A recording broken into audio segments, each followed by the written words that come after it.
2016 সুন্দরবনের এক প্রত্যন্ত অঞ্চলে বাস করত ৩২ বছর বয়সী জেলে রহিম মোল্লা।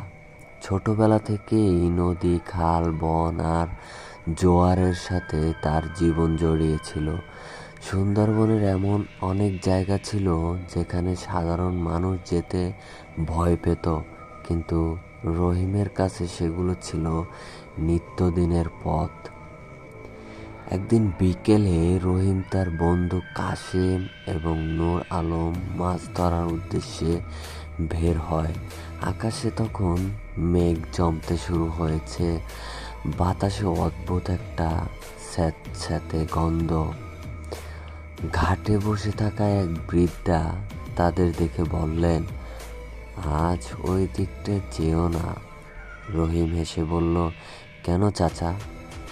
বৃদ্ধা নিচু গলায় বললেন, কালো নৌকা আবার দেখা গেছে। কথাটা শুনে তিনজনই হেসে উঠল। সুন্দরবনের ওই অঞ্চলে বহু বছর ধরে একটি গুজব প্রচলিত ছিল। মাঝরাতে নাকি একটি কালো নৌকা দেখা যায়। নৌকাটিতে কোনো মাঝি থাকে না, কোনো আলো থাকে না, তবুও সেটি নদীর স্রোতের বিপরীতে চলতে পারে। যারা সেই নৌকার পেছনে যায় তাদের নাকি আর খুঁজে পাওয়া যায় না। রহিম এসব ঘটনা বা গল্প বিশ্বাস করতো না। তারা নৌকা নিয়ে গভীর জঙ্গলের দিকে রওনা দিল। রাত ৮টার দিকে আকাশে একেবারে কালো হয়ে গেল। দূরে বিদ্যুৎ চমকাচ্ছে, মাছও বেশ ভালো ধরা পড়ছিল। হঠাৎ কাশেম বলল, তোরা কিছু শুনছিস? রহিম কান খাড়া করলো।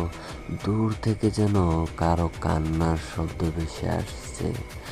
প্রথমে মনে হলো কোনো পাখির ডাক, কিন্তু কিছুক্ষণ পর স্পষ্ট বোঝা গেল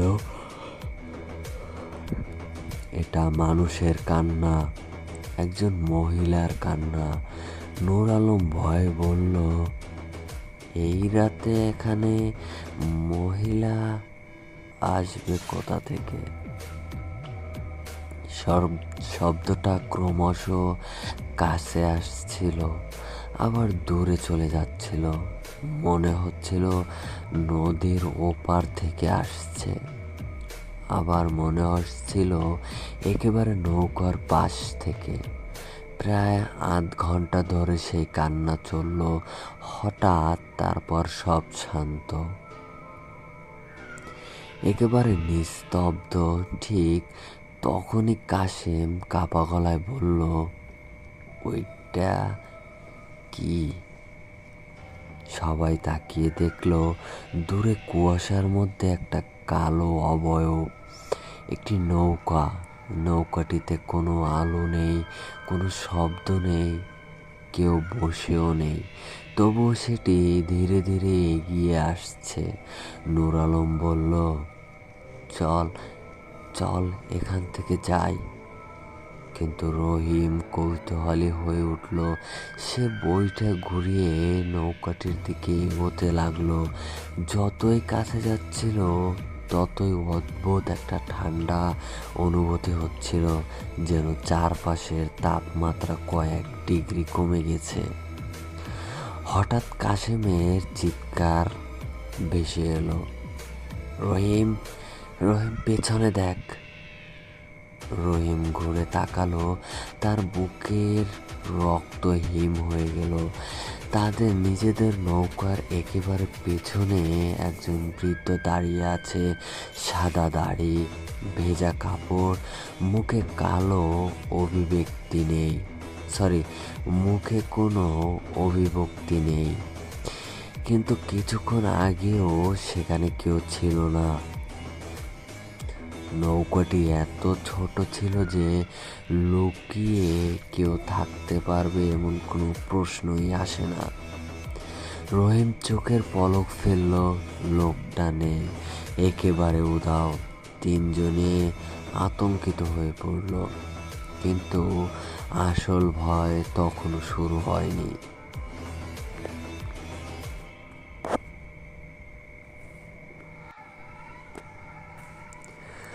রহিম চোখের পলক ফেলতেই বৃদ্ধ লোকটা উধাও হয়ে গেল। কয়েক সেকেন্ড কেউ কোনো কথা বলতে পারল না। নদীর পানি তখন সম্পূর্ণ শান্ত, বাতাসও যেন থেমে গেছে। কাশেম কাপা গলায় বলল, আমি শপথ করে বলছি, লোকটা এখানেই দাঁড়িয়েছিল। নূর আলমের হাত থেকে বইটা প্রায় পড়ে যাচ্ছিল। আমরা ফিরে যাই, এখনই ফিরে যাই। কিন্তু রহিমের চোখ তখনও সেই কালো নৌকার দিকে।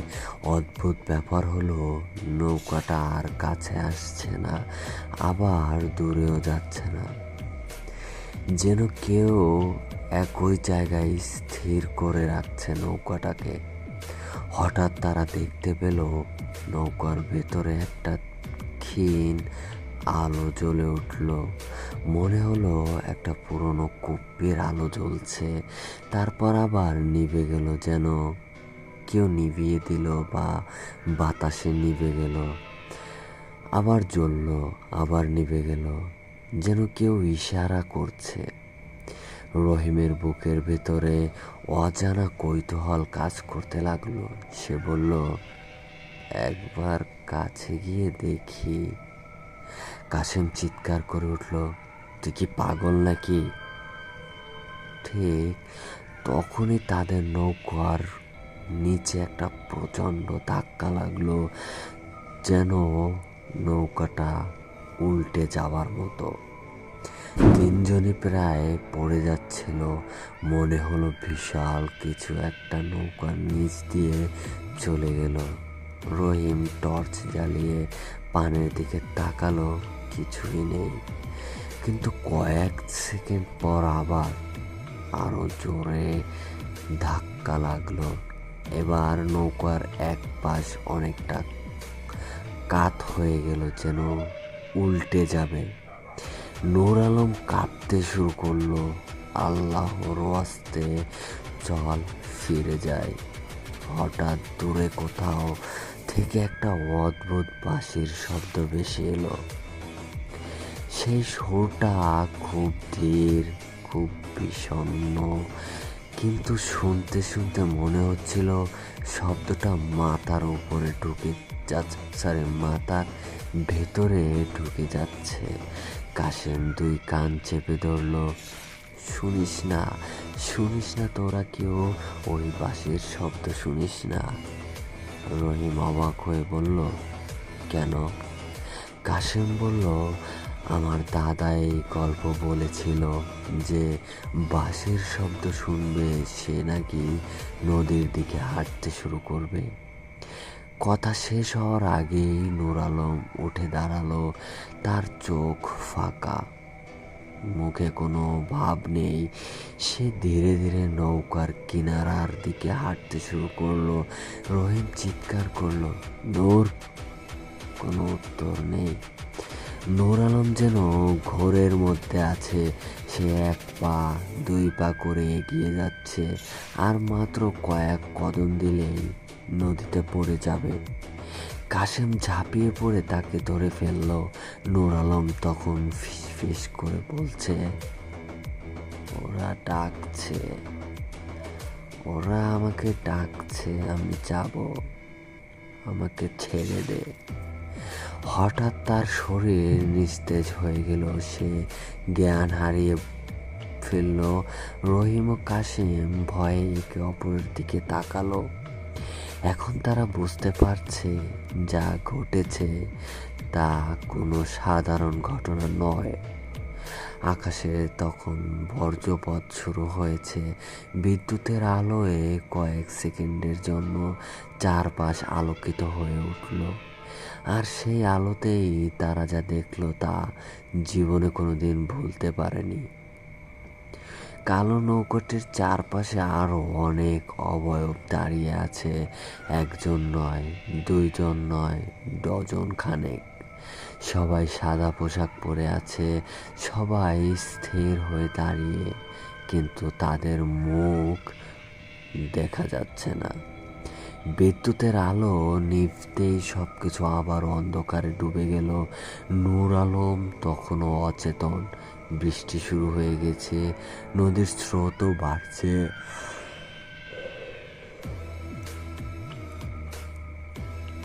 রহিম সিদ্ধান্ত নিল এখান থেকে বের হতে হবে এখনই। সে দ্রুত বইটা চালাতে শুরু করলো, কিন্তু কিছুক্ষণ পর সে লক্ষ্য করলো অদ্ভুত একটা বিষয়। তারা যতই এগোচ্ছে চারপাশের দৃশ্য একই রকম থাকছে। একই গাছ, একই বাঘ, একই শুকনো ডাল, যেন তারা একই জায়গায় ঘুরপাক খাচ্ছে। 1 ঘন্টা, 2 ঘন্টা, তবুও কোনো পরিবর্তন নেই। কাশেম কাপা গলায় বলল, আমরা পথ হারিয়ে ফেলেছি। ঠিক তখনই নদীর ওপার থেকে ভেসে এলো আরেকটা শব্দ। এইবার কান্না নয়, হাসি। অনেক মানুষের হাসি একসাথে, কিন্তু সেই হাসির মধ্যে কোনো আনন্দ নেই, শুধু অস্বাভাবিকতা, শুধু ভয়। আর সেই হাসির শব্দ ক্রমশই কাছে চলে আসতে লাগলো। তো প্রিয় লিসেনার্স, এই ছিল আমার আজকের ঘটনা। ঘটনাটি কেমন হয়েছে জানি না, তবে আমার কাছে ঘটনাটি ছিল নিতান্ত এবং অত্যন্ত ভয়ঙ্কর। আপনাদের যদি ঘটনাটি ভালো লেগে থাকে এবং রমজান ভাই আপনার যদি ঘটনাটি ভালো লেগে থাকে আর যদি আপনার চ্যানেলে প্রচারযোগ্য হয়ে থাকে, তাহলে অবশ্যই প্রচার করবেন এবং প্রচার করার পূর্বেই আমাকে মেইলের মাধ্যমে জানিয়ে দিবেন এবং আমি আনন্দিত হব। আর যদি এই ঘটনাটি সিলেক্ট হয়, তাহলে পরবর্তী ঘটনার যে পার্টগুলো রয়েছে সেগুলো আমি আপনাদের কাছে শেয়ার করব। তো প্রিয় লিসেনার্স, এই ছিল আজকে প্রথম ঘটনা ভয়ের রাজ্য ভূত এফএম ইউটিউব চ্যানেলের। জানি না আপনাদের কেমন লেগেছে, তবে বেশি কথা বলবো না, জাস্ট এতটুকুই বলবো, ঘটনা যদি ভালো হয়ে থাকে এবং ভালো লেগে থাকে এবং যদি ভয়ের হয়ে থাকে, অবশ্যই আপনারা কমেন্ট সেকশনে এসে কমেন্টে জানিয়ে যাবেন। এবং কিছু ভাইয়েরা উল্টো পাল্টো কমেন্ট করছেন, যেটা নিয়ে আমার কোনো আপত্তি নেই, বাট আপনাদের সাপোর্ট আমাদের অত্যন্ত প্রয়োজন। এবং ভিডিওটি ভালো লাগলে অবশ্যই লাইক, কমেন্ট ও শেয়ার করে দিবেন। এবং যদি মনে ইচ্ছা জাগে তাহলে চ্যানেলটি সাবস্ক্রাইব করে দিবেন এবং পাশে থাকা বেল আইকনটি বাজিয়ে দিন। আর যদি ফেসবুক থেকে শুনে থাকেন তাহলে অবশ্যই পেজটিকে ফলো করে দিবেন। চলুন আমরা চলে যাচ্ছি আমাদের দ্বিতীয় ঘটনায়।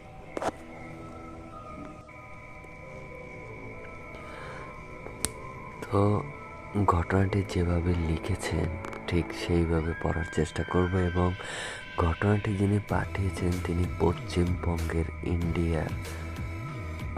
ইন্ডিয়া থেকে পাঠিয়েছেন। তো ঘটনাটি তিনি ঠিক যেভাবে লিখেছেন সেভাবেই পড়ার চেষ্টা করব। আশা করি আপনাদের ঘটনাটি ভালো লাগবে এবং ঘটনাটি যদি আপনাদের পছন্দ হয়ে থাকে অবশ্যই একটি লাইক, কমেন্ট ও শেয়ার করে দিবেন। পশ্চিমবঙ্গের একটি প্রত্যন্ত গ্রামের ঘটনা। গ্রামটির নাম আমি পরিবর্তন করে বলছি, ধরুন নাম চন্দনপুর। গ্রামের শেষ প্রান্তে একটি পুরনো শ্মশান ছিল। দিনের বেলাতেও সেখানে মানুষ একা যাইতে চাইতো না। চারপাশে বিশাল বটগাছ, বাঁশ ঝাড় আর অদ্ভুত নীরবতা। সেই গ্রামে বাস করতেন এক তান্ত্রিক। লোকটার নাম ছিল কালাচাঁদ সাধক। লোকমুখে শোনা যেত তিনি নাকি সাধারণ তান্ত্রিক নন। বহু বছর শ্মশানের সাধনা করেছেন, এমন কিছু শক্তির সাথে যোগাযোগ করতে পারতেন যা সাধারণ মানুষ কল্পনাও করতে পারত না। গ্রামের অনেকেই তার কাছে বিভিন্ন সমস্যার সমাধান নিতে যেত, কিন্তু সবাই তাকে ভয়ও পেত, কারণ তিনি প্রায়ই বলতেন, সব শক্তিকে ডাকা যায়, কিন্তু সব শক্তিকে বিদায় করা যায় না। একদিন গ্রামের এক ধনী ব্যবসায়ী তার কাছে আসে। তার অভিযোগ, গত কয়েক মাস ধরে তার বাড়িতে অদ্ভুত ঘটনা ঘটছে। রাতে কারো হাঁটার শব্দ, খালি ঘরে মানুষের ছায়া, বাচ্চারা ঘুমের মধ্যে কাঁদছে, গরু ছাগল অসুস্থ হয়ে যাচ্ছে। অনেক ওঝা, ফকির, কবিরাজ ডাকা হয়েছে, কিন্তু কোনো লাভ হয়নি। শেষে তারা কালাচাঁদ সাধকের কাছে আসে। সব কথা শুনে তান্ত্রিক চুপ করে থাকলেন। তারপর বললেন, তোমাদের বাড়িতে কেউ কিছু নিয়ে এসেছে? ব্যবসায়ী জিজ্ঞেস করলেন, কি, যা আনা উচিত ছিল না? পরদিন তিনি বাড়িটি দেখতে গেলেন। সারাদিন ঘুরে ঘুরে সব কিছু পরীক্ষা করলেন। তারপর বাড়ির পেছনের পুরনো আম গাছের কাছে গিয়ে দাঁড়ালেন।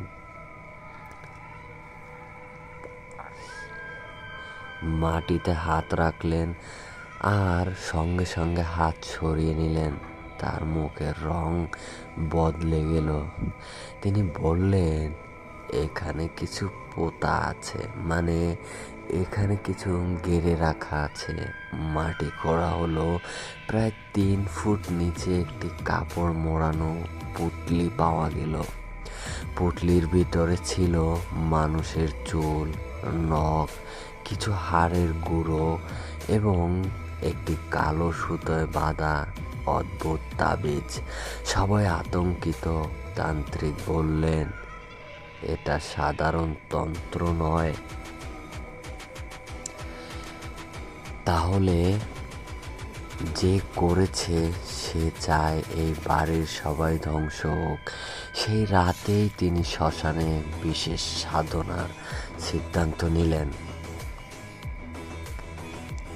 কিন্তু যাওয়ার আগে একটি কথা বললেন, আজ রাতে যাই ঘটুক কেউ শ্মশানে আসবে না।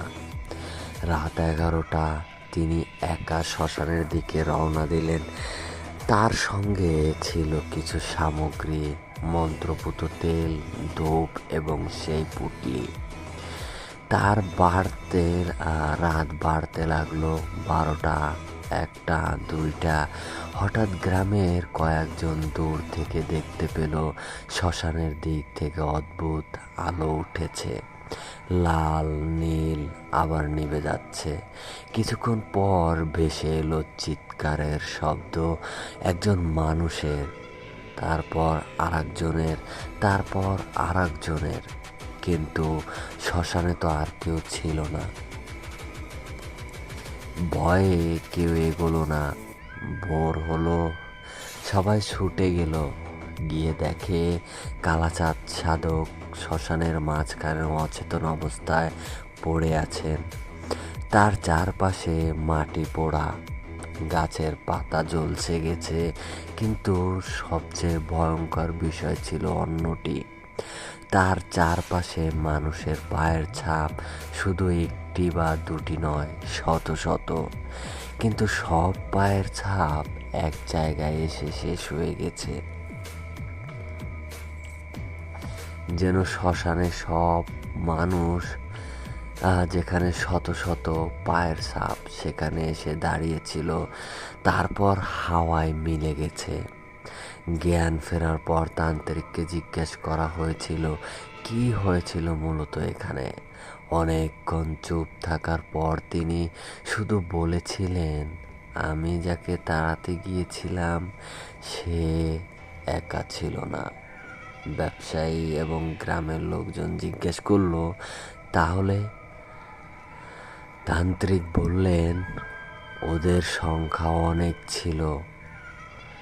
ব্যবসায়ীরা জিজ্ঞেস করলো, আপনি কি দেখেছিলেন? তান্ত্রিকের উত্তরে ছিল, সেটা জানলে তোমরা রাতে ঘুমোতে পারবে না।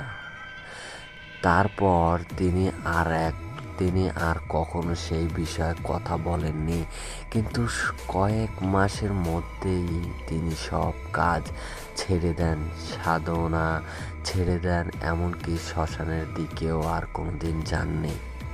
আর মৃত্যুর আগে তার শেষ কথাগুলোর একটি ছিল, মানুষ ভাবে পৃথিবীতে শুধু মানুষ থাকে, কিন্তু কিছু জায়গায় আমরা অতিথি মাত্র। এটাই বলে তিনি তার ঘটনাটি এখানেই শেষ করেছেন। এবং এই ঘটনাটি কেমন হয়েছে দর্শকবৃন্দ ও শ্রোতারা, আপনারা সবাই অবশ্যই কমেন্টের মাধ্যমে জানিয়ে দিবেন। ঘটনাটা যদি আপনাদের কাছে ভালো লেগে থাকে তাহলে অবশ্যই একটি লাইক, কমেন্ট ও শেয়ারের মাধ্যমে ঘটনাটি আপনাদের পরিচিত মানুষের কাছে পৌঁছে দিবেন। তো এই ছিল আজকের আমাদের দ্বিতীয় ঘটনা। এর পরের যে ঘটনাটি, চলুন আমরা সেই ঘটনায় ফিরে যাই। তো আমাদের যে তৃতীয় নাম্বার ঘটনাটি, যেটি কিনা বাংলাদেশের দক্ষিণ অঞ্চলের একটি প্রত্যন্ত এলাকার বহু বছর পুরনো দরগার ঘটনা। ঘটনাটি পাঠিয়েছেন তিনি তার সকল বিষয়ে নিষিদ্ধ করেছেন যাতে আমরা ঘটনাটিতে শেয়ার না করি। মানে হচ্ছে তার পরিচয়, কোথা থেকে পাঠিয়েছেন এবং তার স্থায়ী ঠিকানা সব কিছুই। তো এগুলো বাদ দিয়ে আমরা চলে যাই ঘটনাটিতে, এবং তিনি যেমন লিখেছেন ঠিক তেমনই পড়ার চেষ্টা করব। ভুল ত্রুটি ক্ষমা সুন্দর দৃষ্টিতে দেখবেন। বাংলাদেশের দক্ষিণ অঞ্চলের একটি প্রত্যন্ত এলাকায় একটি বহু পুরনো দরগা ছিল।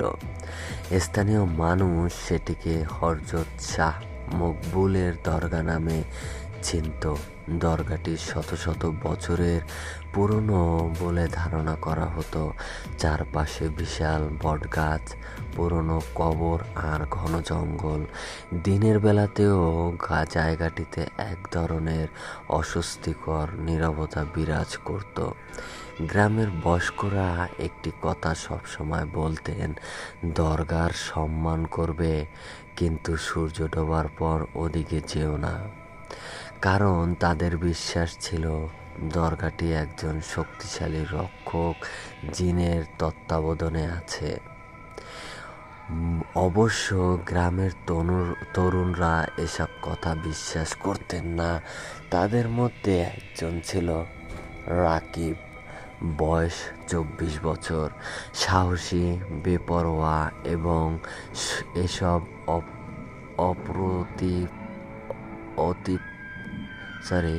অতিপ্রাকৃত বিষয়ে একদমই অবিশ্বাসী। একদিন রাতে বন্ধুদের আড্ডায় সে বলল, আজকে আমি দরগায় গিয়ে ভিডিও করে আসব, দেখি কোন জিন আমাকে আটকায়। বন্ধুরা অনেক নিষেধ করলো, কিন্তু সে শুনল না। সেদিন রাত 11টার দিকে একটি টর্চ, মোবাইল আর ক্যামেরা নিয়ে সে দরগার দিকে রওনা দিল। শুরুতে সব স্বাভাবিকই ছিল, কিন্তু দরগার কাছাকাছি যেতেই সে লক্ষ্য করল চারপাশে অস্বাভাবিক নীরব। ঝিঁঝি পোকার কোনো শব্দ নেই, ব্যাঙের ডাক নেই, এমনকি বাতাসের শব্দও নেই, যেন পুরো এলাকার নিঃশ্বাস বন্ধ করে আছে। রাকিব ভিডিও করতে করতে সামনে এগিয়ে গেল। হঠাৎ তার মোবাইলের স্ক্রিন কয়েক সেকেন্ডের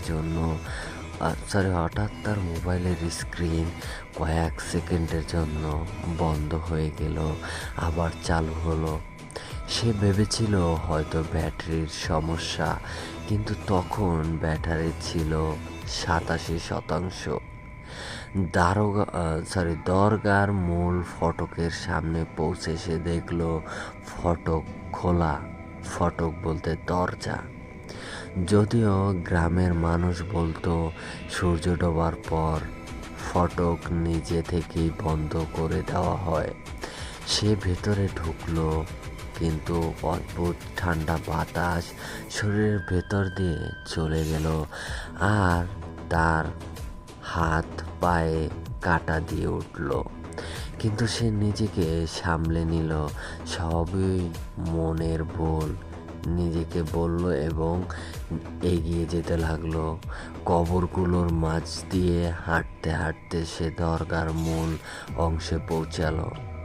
ঠিক তখনই তার কানে একটি শব্দ ভেসে এলো, কারো ফিসফিসানি, কিছু নিচু স্বরে, যেন কেউ তার নাম ধরে ডাকছে, রাকিব,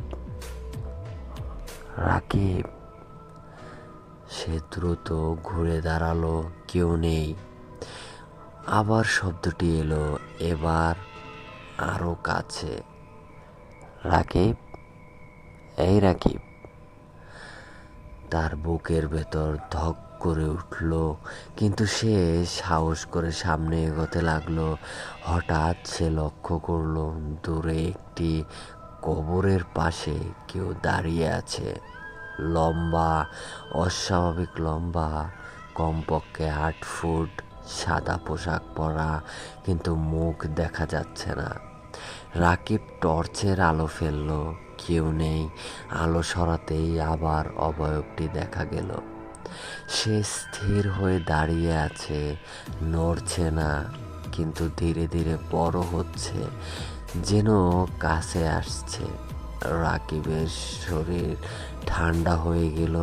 সে দ্রুত বেরিয়ে যাওয়ার সিদ্ধান্ত নিল, কিন্তু ফিরে তাকাতেই দেখলো যে দিক দিয়ে সে এসেছিল সেই পথ নেই। তার জায়গায় শুধু ঘন কুয়াশা, এত ঘন যে হাত বাড়ালেও আঙুল দেখা যায় না।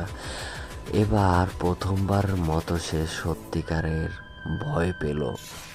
সে দৌড়াতে শুরু করলো, কিন্তু কয়েক মিনিট পর সে বুঝতে পারলো সে বারবার একই কবরের কাছে ফিরে আসছে।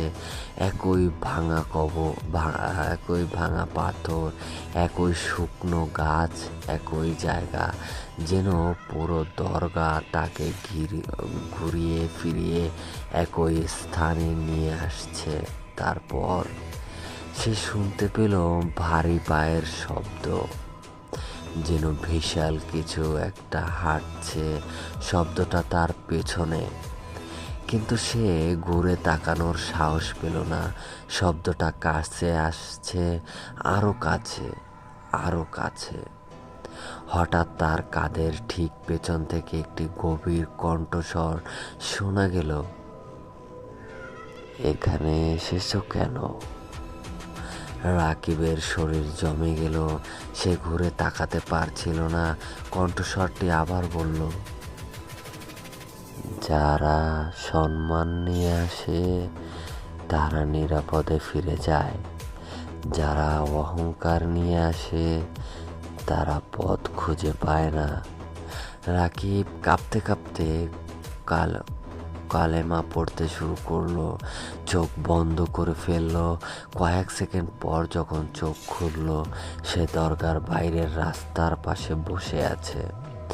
ফজরের আজান হচ্ছে, তার মোবাইলের সময় দেখাচ্ছে সকাল 5টা 12 মিনিট, কিন্তু তার মনে হচ্ছিল সে ভিতরে সর্বোচ্চ 20 থেকে 25 মিনিট ছিল।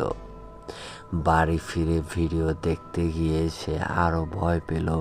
ভিডিওর বেশিরভাগ অংশ কালো, কিন্তু একটি ফ্রেমে মাত্র 1 সেকেন্ডের জন্য একটি অস্বাভাবিক লম্বা ছায়ামূর্তি দেখা যাচ্ছিল, আর তার ঠিক নিচে রেকর্ড হয়েছিল একটি শব্দ, ফিরে যাও।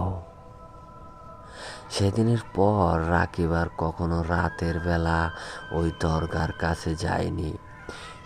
আর গ্রামের বয়স্কদের একটি কথা সে বিশ্বাস করতে শিখেছিল, সব পুরনো জায়গা খালি থাকে না, কিছু জায়গার পাহারাদার চোখে দেখা যায় না।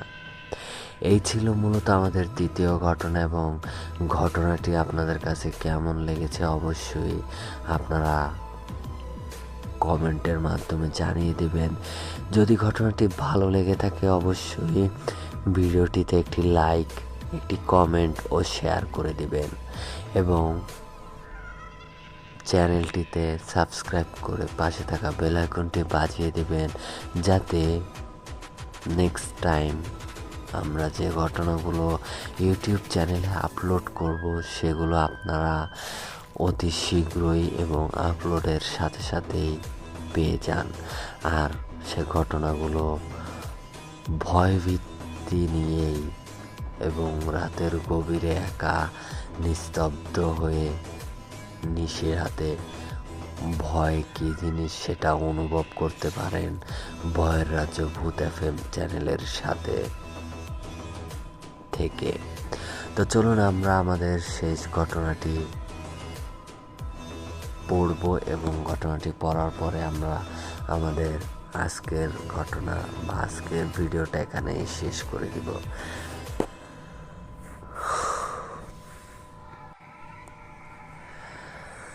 তো আজকের যে ঘটনাটি যিনি পাঠিয়েছেন তিনি তার আসল পরিচয়টি গোপন রাখতে বলেছেন এবং তার নাম বলেছেন ছদ্মনাম আরিফ হোসেন, গ্রাম শালবন, উপজেলা মাধবপুর, জেলা হবিগঞ্জ, সিলেট। নিরাপত্তার স্বার্থে নাম ও স্থান পরিবর্তন করে প্রকাশ করা হয়েছে। তো ঘটনাটি তিনি যেভাবে লিখেছেন ঠিক সেভাবেই পড়ার চেষ্টা করব। আমি আরিফ আজকে থেকে প্রায় 12 বছর আগের একটি ঘটনা শেয়ার করছি। এই ঘটনাটি আমার জীবনের এমন একটি অধ্যায় যেটা আমি আজও পুরোপুরি ব্যাখ্যা করতে পারিনি। তখন আমার বয়স 19 বছর। আমাদের গ্রামটা ছিল অনেকটা নির্জন প্রকৃতির। গ্রামের শেষ প্রান্তে ছিল একটি পুরনো জমিদার বাড়ি, ধ্বংস অবশেষ। ছোটবেলা থেকে শুনে আসছিলাম সূর্য ডোবার পর ওই জায়গায় কেউ যায় না, কারণ লোকজন বলতো সেখানে নাকি ডাকা হয়েছিল এমন কিছু যেটাকে আর ফেরত পাঠানো যায়নি। আমরা অবশ্য এসব বিশ্বাস করতাম না। আমার বন্ধুদের মধ্যে সবচেয়ে সাহসী ছিল রুবেল। একদিন রাতে আড্ডার সময় সে বলল, যদি সত্যি কিছু থাকে তাহলে প্রমাণ করুক। কথাটা বলার সময় আমরা জানতাম না কয়েক সপ্তাহের মধ্যেই আমাদের জীবন বদলে যাবে। গ্রামের নতুন একজন তান্ত্রিক এসেছিল। লোকটার বয়স 50-এর কাছাকাছি, চোখ দুটো অস্বাভাবিক রকমের গভীর। লোকজন বলতো সে বহু বছর সীমান্তের ওপারে বিভিন্ন নির্জনে স্থানে সাধনা করেছে। একদিন রুবেল কৌতূহলীবশত তার কাছে যায়। তারপর থেকে সে বদলে যেতে শুরু করে। আসলে ব্যাপারটা হচ্ছে কি, এখানে লেখাটা হচ্ছে ইংলিশে এবং উচ্চারণটি বাংলায়, তাই পড়তে একটু সমস্যা হচ্ছে। অবশ্যই আপনারা ভুল ত্রুটি ক্ষমা সুন্দর দৃষ্টিতে দেখবেন। আগে যে ছেলেটা সবসময় হাসতো সে চুপচাপ হয়ে গেল। রাতে কোথায় যায় কেউ জানতো না। একদিন আমি তাকে অনুসরণ করলাম। রাত তখন প্রায় 11টা। সে সরাসরি জমিদার বাড়ির ধ্বংস অবশেষের দিকে গেল। আমি দূর থেকে অনুসরণ করছিলাম। ভাঙা ভবনের ভেতরে ঢুকে দেখি মাটিতে চক দিয়ে অদ্ভুত চিহ্ন আঁকা, মোমবাতি জ্বলছে, আর মাঝখানে বসে আছে সেই তান্ত্রিক। তার সামনে রুবেল। তারা দুজন খুব নিচু স্বরে কিছু বলছিল। আমি কিছুই বুঝতে পারছিলাম না। হঠাৎ তান্ত্রিক বলল, যদি আহ্বান সম্পূর্ণ হয় তাহলে পিছনে তাকাবি না। আমার বুকের ভেতর কেমন যেন ঠান্ডা হয়ে গেল। আমি দ্রুত সেখান থেকে চলে এলাম। পরদিন রুবেলের সাথে কথা বলতে গেলে সে শুধু বলল, সব কিছু আমাদের চোখে দেখা যায় না। তারপর হেসে দিল, কিন্তু সেই হাসি তার নিজের হাসি ছিল না, যেন অন্য কারো। এর 3 দিন পর গ্রামের প্রথম অদ্ভুত ঘটনা ঘটে। এক বৃদ্ধা দাবি করেন গভীর রাতে তিনি রাস্তার পাশে একজন মানুষকে দাঁড়িয়ে থাকতে দেখেছেন। লোকটার উচ্চতা অস্বাভাবিক, মুখ দেখা যাচ্ছিল না, কিন্তু চোখ দুটো জ্বলছিল যেন ঝলমলে অগ্নির শিখা। সবাই ভেবেছিল বৃদ্ধা ভুল দেখেছেন, কিন্তু ঘটনা এখানেই শেষ হয়নি। 1 সপ্তাহের মধ্যে একই ধরনের বর্ণনা আরও 5 জন দেয়। সবাই একই কথা বলছে, লম্বা অবয়ব, অস্বাভাবিক চোখ, আর কাউকে দেখলেই অদৃশ্য হয়ে যায়। এরপর এক রাতে রুবেল হঠাৎ নিখোঁজ হয়ে যায়। পরিবার ভেবেছিল সে বন্ধুদের কাছে গেছে, কিন্তু কোথাও পাওয়া গেল না। 3 দিন পর তাকে পাওয়া যায় জমিদার বাড়ির ভেতরে, জীবিত। কিন্তু সে কিছুই মনে করতে পারছিল না, শুধু বারবার একটি কথা বলছিল, ওকে ডাকা হয়েছিল, কিন্তু ও একা আসেনি। তান্ত্রিককে খবর দেওয়া হয়। সে এসে রুবেলকে দেখে অনেকক্ষণ চুপচাপ বসে থাকেন, তারপর বলল, ভুল হয়েছে। গ্রামের লোকেরা জিজ্ঞেস করলো, কি ভুল?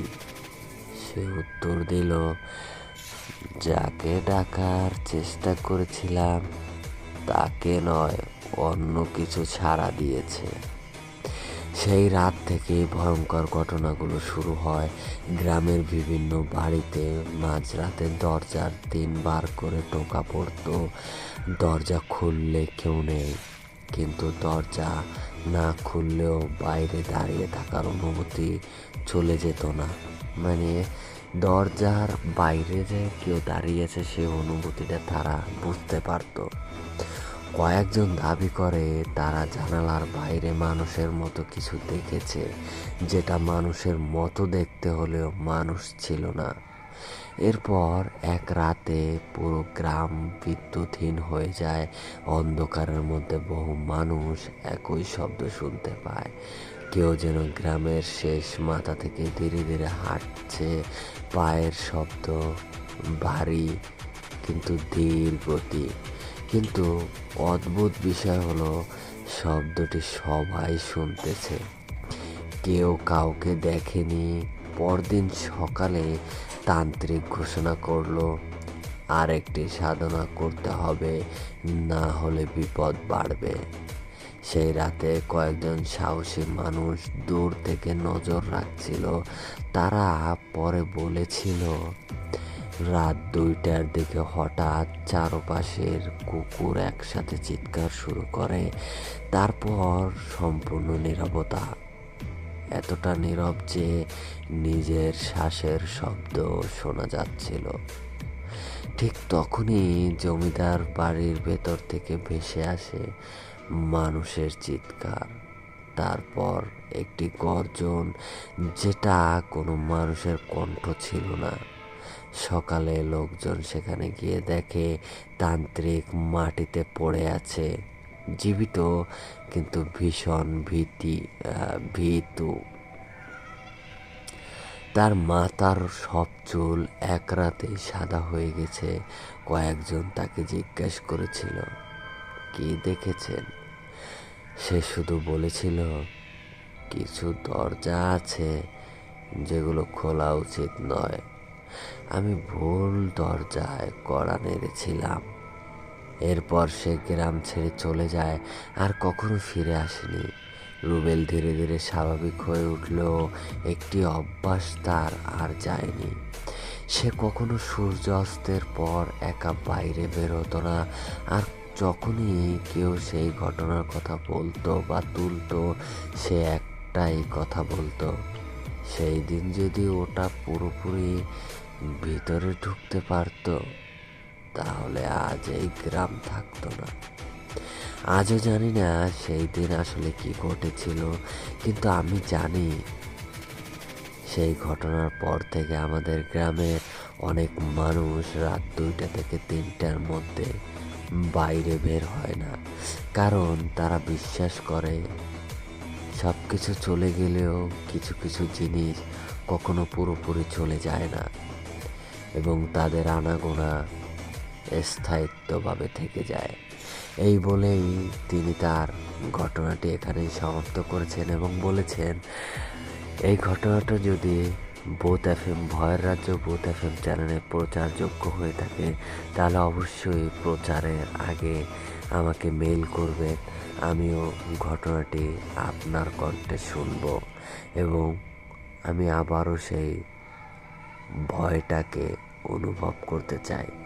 এবং প্রিয় শ্রোতবৃন্দদের কাছেও একটি রিকোয়েস্ট করেছেন যে এই ঘটনাটি যদি আপনাদের ভালো লেগে থাকে তাহলে অবশ্যই ঘটনাটি প্রচারের পর আপনারা কমেন্ট সেকশনে জানিয়ে যাবেন যে আসলে আমার সাথে যে ঘটনাটি ঘটেছে বা পুরো গ্রামবাসীর সাথে যে ঘটনাটি ঘটেছে এটা কি আসলেই ঘটা উচিত ছিল।